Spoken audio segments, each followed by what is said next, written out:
Hey everybody, it's Cosmic. I'm here with the game. I'm gonna just horribly mispronounce it. Totally cool. I'm gonna give it a shot. Yeah. It's Mutazione. Mutazione. Pretend it's like a kind of a fake Italian word. So Mutazione. Mutazione. Okay, Yeah. I was hovering on the Z. That was what right. I was very I didn't know about. So yeah, let's who are you? Exactly? So I'm Doug Wilson. I'm a co-owner of a small game studio called Die Gute Fabrik, which means the good factory in German. It's a small game studio based in Copenhagen, Denmark. Okay, so this is a very multicultural studio and game. Yeah, the writer's British. She lives in Denmark. I'm an American who lives in Australia.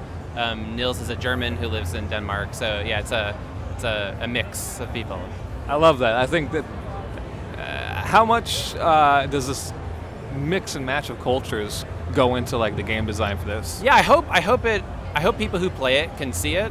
Certainly, if you read the writing, I think you can see some of Hannah's Britishness. I mean, so we're translating into a whole bunch of languages, but if you played in the English, I think you can see, especially for an American like me, some of the Britishness in that. Of course, you can see all of Nils's European influences in the game.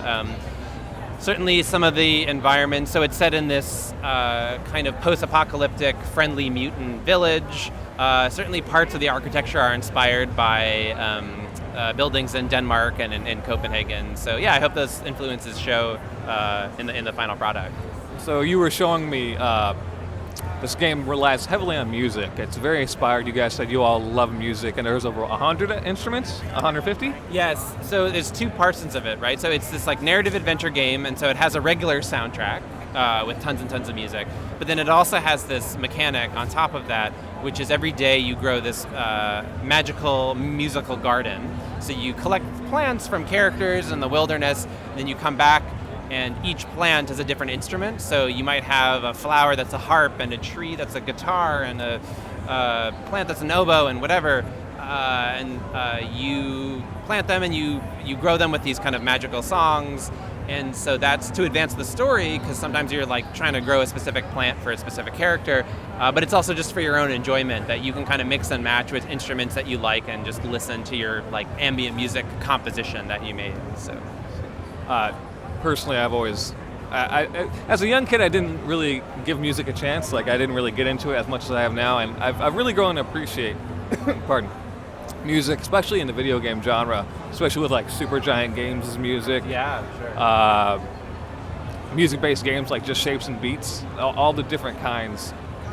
So I'm gonna say here, I already lost my thought. No worries. So this is a narrative-heavy game, right? Yep.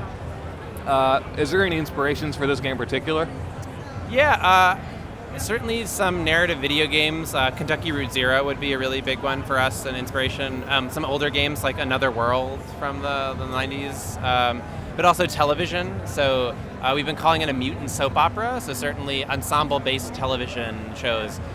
Certainly like Twin Peaks, Lost, Star Trek Deep Space Nine, anything that has kind of a lovable cast of characters that have drama with each other, and then maybe some darker themes underneath the kind of goofiness and relationship drama of the characters. Yeah, I personally, I'm a writer, so I personally love narrative-heavy games. The last one I fell in love with is Night in the Woods, Okay. and Valhalla, the visual novel. Yep. I've been slowly getting into visual novels. Yep. So. Would you classify this as a visual novel, or do you think it goes more than that? I wouldn't mind if someone called it that. I think for us it was a slightly more TV maybe inspired, but certainly graphic novel, an interactive graphic novel, visual novel. I think because you run around kind of in real time with Kai, so because there's a little bit more direct control and spatial exploration, that's maybe different than some games in the visual novel. So it's I guess that's why, just mechanically, for us, it maybe an adventure game is maybe the closest thing. Okay. All right.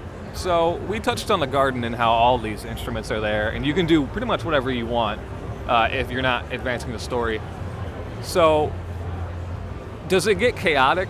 Is there always a preset song no matter what you mix up, or could you mix up real weird instruments and it just doesn't really make anything, or Well, so it'll kind of play whatever you have. So there's a whole. So I did a bunch of the audio programming and design.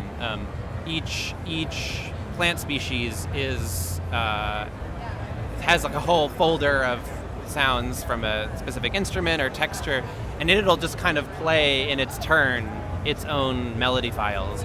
Now there are 7 different gardens you grow in this game, and there's 7 different moods. So some are in more of a minor key, like the spooky and the melancholic moods. Some are in more of a major key, like the euphoric mood. And whatever the dominant mood is in the garden will kind of set the harmonic key. And so, for example, if we've grown a euphoric garden, the euphoric classified plants will get to play their kind of more full melodies, and the other plants will become kind of support plants. So we have this kind of complicated procedural music algorithm driving it that sounds different depending on what plants you've grown, how many, and of kind of what kinds. So yeah, a lot of effort went into that. There's like something like tons and gigs of music that this is built off of. So yeah, it's been a long project. All right, so last question. I know Yeah. you got to get out of here. So if you could, how are you guys planning to sell this game? How would you say this game's for everybody? Like, what? I don't think any game is for everybody.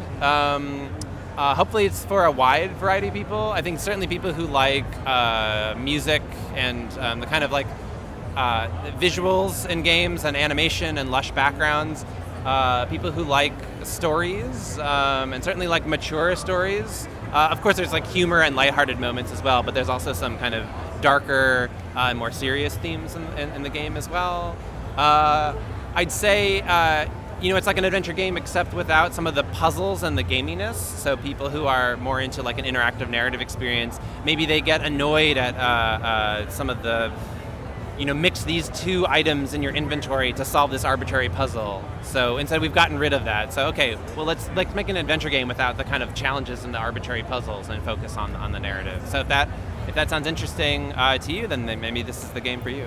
Yeah, dude, I'm really looking forward to this. Cool. When can we get this? Very soon. We haven't been able to announce the release date yet, but like probably in a month or so, but very, very soon. So on PlayStation 4, Mac, and PC, and we'll see other platforms in the future. So. All right, man. Thanks for sitting down with me. Thank you.